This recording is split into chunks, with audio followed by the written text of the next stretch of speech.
गुरु प्यारी सात संगत जी, राधा स्वामी। आइए साखी शुरू करते हैं।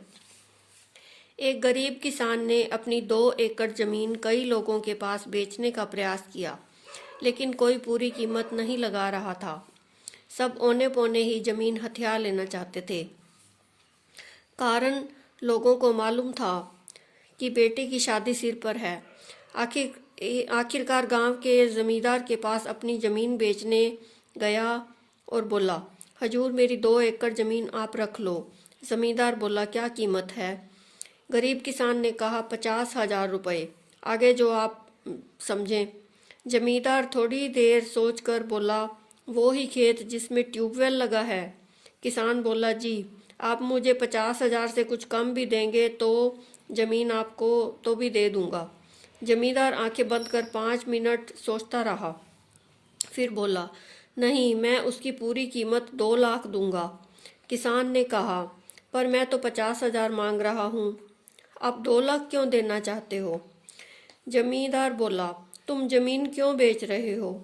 गरीब किसान ने कहा, बेटी की शादी करना है, इसलिए मजबूरी में बेचना है। आप 2 लाख क्यों दे रहे हैं? जमींदार बोला, मुझे ज़मीन खरीदनी है, किसी की मजबूरी नहीं।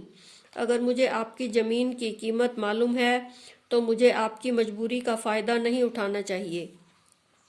मेरा ईश्वर कभी खुश नहीं होगा। ऐसी ज़मीन या कोई भी साधन जो किसी की मजबूरी को देख के खरीदा जाए, वो कभी भी फ़ायदा नहीं देता। आने वाली पीढ़ी मिट जाती है। जमींदार ने कहा, मेरे मित्र, तुम खुशी खुशी अपनी बेटी की शादी की तैयारी करो। 50,000 की व्यवस्था हम कर देंगे, धीरे धीरे दे देना। तेरी ज़मीन भी तेरी ही रहेगी। गरीब किसान हाथ जोड़कर नीर भरी आंखों के साथ दुआएं देता चला गया। ऐसा जीवन हम भी चाहें तो बना सकते हैं। बस किसी की मजबूरी ना खरीदें। किसी की मजबूरी या ज़रूरत को समझकर सहयोग करना ही सच्चा तीर्थ है, एक यज्ञ है। किसी की मजबूरी खरीदने वाले, किसी की गरज का सौदा करने वाले तहस नहस हो जाते हैं, मिट जाते हैं। कुदरत का न्याय दूध और पानी अलग कर दिखाता है। सच्चा कर्म और परोपकार बहुत बड़ी बंदगी है।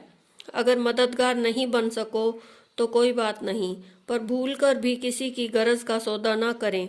किसी ज़रूरतमंद या लाचार की मजबूरी को भुनाने का कतई प्रयास ना करें। सदैव प्रसन्न रहिए। जो प्राप्त है वही पर्याप्त है।